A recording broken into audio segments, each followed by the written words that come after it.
Om Swastiastu. Sebelum kelompok kami presentasi, izinkan kami untuk memperkenalkan diri. Saya Dewa Ayu Regita Supranyani dan teman saya Dewa Ayu Regina Supryanti, Dewa Ayunita Melinda Sari, dan Desa Gededera Gavindawati. Di sini kami akan mempresentasikan tentang identifikasi koperasi dan sistem ekonomi Indonesia. Subpokok bahasan 1. Koperasi dan tujuan ekonomi. 2. Sistem ekonomi koperasi. 3. Koperasi dalam ekonomi makro. 4. Koperasi sebagai suku guru perekonomian Indonesia. Dan 5. Koperasi dalam trilogi pembangunan. Yang pertama, koperasi dan tujuan ekonomi. Pengertian koperasi. Koperasi merupakan gerakan ekonomi rakyat yang dijalankan berdasarkan asas kekeluargaan. Inti dari koperasi adalah kerjasama, yaitu kerjasama di antara anggota dan para pengurus dalam rangka mewujudkan kesejahteraan anggota dan masyarakat serta membangun tatanan perekonomian nasional. Tujuan koperasi berdasarkan Undang-Undang Nomor 25 Tahun 1992 Pasal 3, koperasi memiliki tujuan untuk memajukan kesejahteraan anggota, mensejahterakan masyarakat, membangun perekonomian nasional, serta mewujudkan masyarakat yang maju, adil, dan makmur berdasarkan Pancasila dan Undang-Undang Dasar 1945.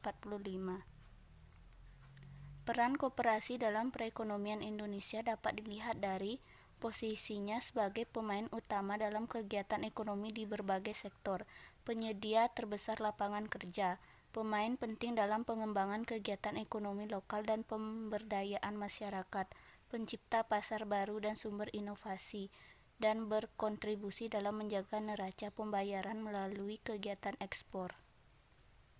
Yang kedua, sistem ekonomi koperasi. Sistem ekonomi Indonesia. Permasalahan ekonomi yang sering muncul di masyarakat menyangkut 3 masalah pokok, yaitu barang atau jasa apa yang akan diproduksi, bagaimana cara memproduksinya, dan untuk siapa barang atau jasa tersebut. Di dalam mengatasi masalah tersebut diperlukan cara tertentu untuk menjalankan perekonomian negara. Cara tersebut dinamakan sistem ekonomi. Yang dimaksud sistem ekonomi adalah suatu cara untuk mengatur dan organisasi segala aktivitas ekonomi dalam masyarakat, baik yang dilakukan oleh pemerintah atau swasta berdasarkan prinsip tertentu dalam rangka mencapai kemakmuran atau kesejahteraan. Ada berbagai macam sistem ekonomi di dunia ini yang saling berbeda satu sama lain. Timbulnya berbagai macam sistem ekonomi yang berbeda tersebut dalam suatu negara disebabkan oleh beberapa faktor. Faktor-faktor tersebut adalah sebagai berikut. Ada tindaknya campur tangan pemerintah dalam kegiatan ekonomi, sistem pemerintahan yang dianut suatu negara, kepemilikan negara terhadap faktor-faktor produksi, sumber daya yang ada dalam suatu negara, baik sumber daya manusia maupun sumber daya alam yang dimiliki. Dari keempat faktor tersebut timbullah berbagai macam sistem ekonomi, diantaranya 1. Sistem ekonomi tradisional. Sistem ekonomi tradisional adalah suatu sistem ekonomi di mana organisasi kehidupan ekonomi dijalankan menurut kebiasaan tradisi masyarakat secara turun-temurun dengan mengandalkan faktor produksi apa adanya. Ciri-ciri sistem ekonomi tradisional: belum adanya pembagian kerja yang jelas, ketergantungan pada sektor pertanian atau agraris, ikatan tradisi bersifat kekeluargaan sehingga kurang dinamis, teknologi produksi sederhana. Yang kedua, sistem ekonomi terpusat atau komando atau sosialis. Sistem ekonomi terpusat adalah sistem ekonomi di mana pemerintah memegang peranan paling penting atau dominan dalam pengaturan kegiatan ekonomi. Ciri-ciri sistem ekonomi terpusat: kegiatan perekonomian dari produksi, distribusi, dan konsumsi serta harga ditetapkan pemerintah dengan peraturan negara. Hak milik perorangan atau swasta tidak diakui sehingga kebebasan individu dalam berusaha tidak ada. Alat-alat produksi dikuasai oleh negara. Yang ketiga, sistem ekonomi liberal atau kapitalis. Sistem ekonomi liberal adalah suatu sistem ekonomi yang menghendaki kebebasan yang seluas-luasnya bagi setiap individu untuk melakukan tindakan ekonomi tanpa campur tangan dari pemerintah.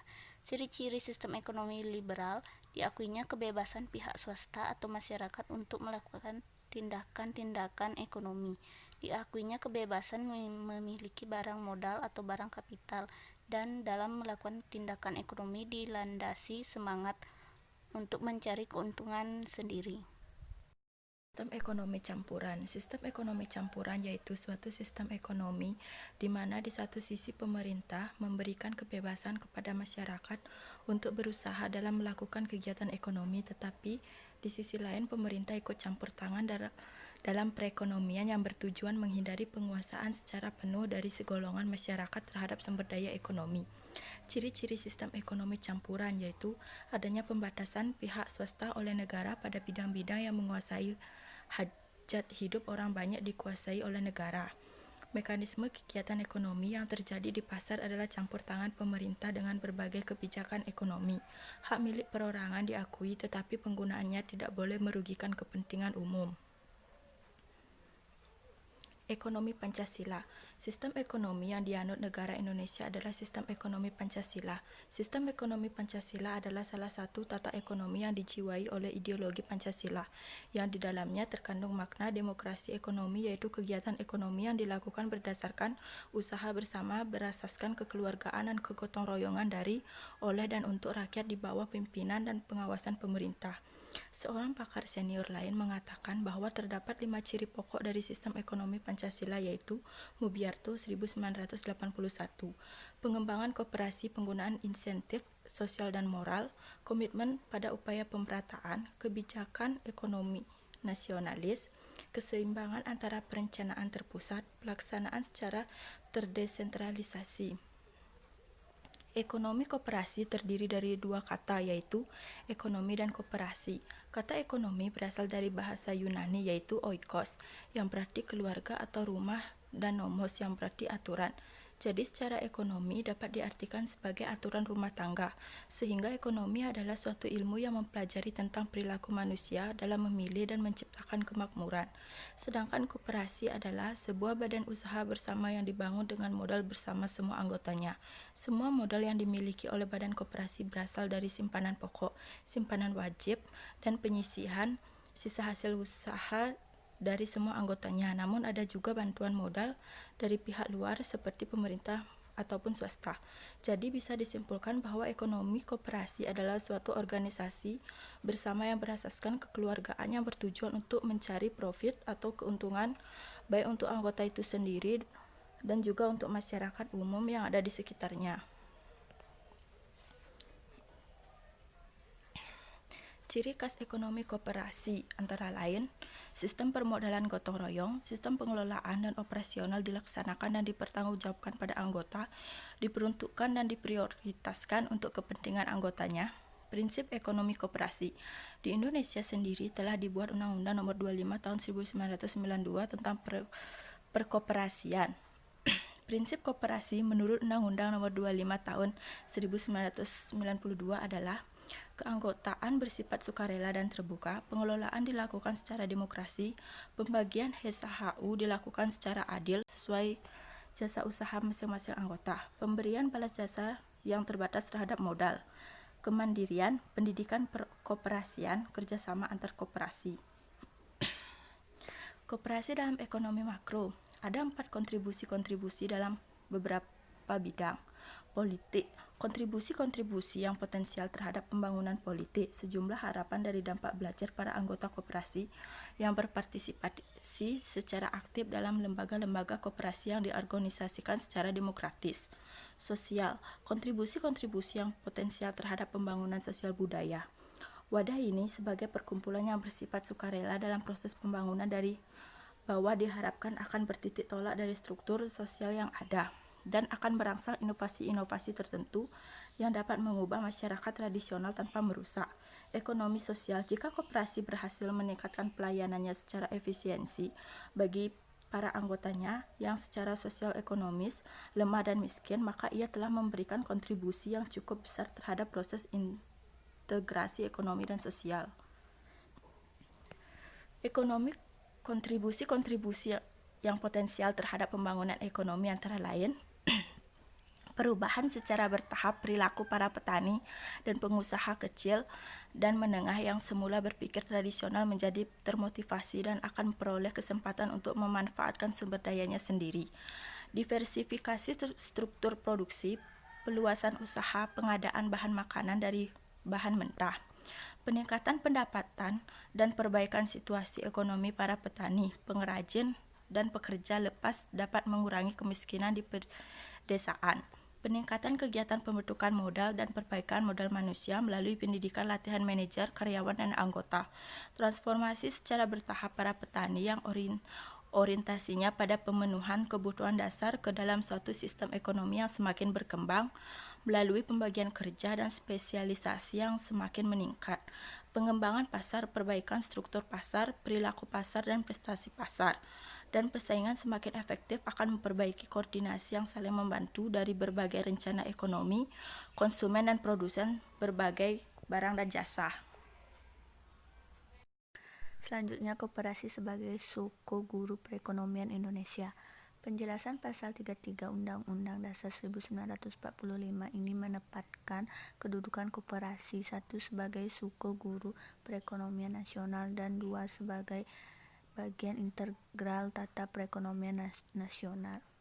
Ditinjau dari sisi badan usaha atau pelakuan bisnis, ada 3 kelompok pelakuan bisnis dalam sistem perekonomian nasional, yaitu Badan Usaha Milik Negara (BUMN), Badan Usaha Koperasi (BUK), Badan Usaha Milik Swasta (BUMS). Undang-Undang Dasar 1945 Pasal 3 memandang koperasi sebagai suku guru perekonomian nasional yang kemudian semakin dipertegas dalam Pasal 44 Undang-Undang Nomor 25 Tahun 1992 tentang perekoperasian. Menurut M. Hatta sebagai pelopor Pasal 33 Undang-Undang Dasar 1945 tersebut, koperasi dijadikan sebagai suku guru perekonomian nasional karena koperasi mendidik sikap self-helping. Koperasi mempunyai sifat kemasyarakatan di mana kepentingan masyarakat harus lebih diutamakan daripada kepentingan diri atau golongan sendiri. Koperasi digali dan dikembangkan dari budaya asli bangsa Indonesia.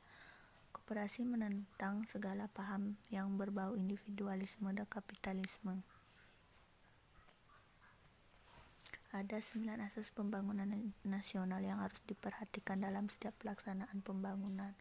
1. Asas keimanan dan ketakwaan terhadap Tuhan Yang Maha Esa. 2. Asas manfaat. 3. Asas demokrasi Pancasila. 4. Asas adil dan merata. 5. Asas keseimbangan, keserasian, dan keselarasan dalam kehidupan. 6. Asas kesadaran hukum. 7. Asas kemandirian. 8. Asas kejuangan. 9. Asas ilmu pengetahuan dan teknologi. 5. Koperasi dalam trilogi pembangunan. Trilogi pembangunan yaitu menciptakan pemerataan pembangunan dan hasil-hasilnya, pertumbuhan ekonomi yang cukup tinggi, serta stabilitas nasional yang dinamis dan strategis yang kemudian juga dijadikan sebagai misi yang melekat pada masing-masing pelaku ekonomi, baik negara, swasta maupun koperasi di dalam sistem ekonomi nasional yang kita bangun. Rumusan kedudukan, peranan, dan hubungan antara pelaku ekonomi dapat digambarkan sebagai berikut. BUMN, koperasi, dan swasta hendaknya ditempatkan pada posisi dan kedudukan yang setara. BUMN, koperasi, dan swasta hendaknya melakukan peranan masing-masing dengan memanfaatkan keunggulan kooperatif yang dimilikinya. Keunggulan kooperatif tersebut dapat dilihat dari cita-cita organisasi masing-masing pelaku ekonomi tersebut. UMKM dimiliki dan dikelola oleh pemerintah. Dengan demikian, BUMN mengembangkan tugas melayani kepentingan umum untuk memenuhi hajat orang banyak. Lain halnya sektor koperasi yang merupakan wadah ekonomi rakyat yang berwatak sosial, beranggotakan orang-orang dimiliki dan dikelola oleh anggota untuk kepentingan anggota serta masyarakat secara kekeluargaan. Demikian presentasi dari kelompok 4. Kami tutup dengan para mesanti Om Santi Santi Santi Om.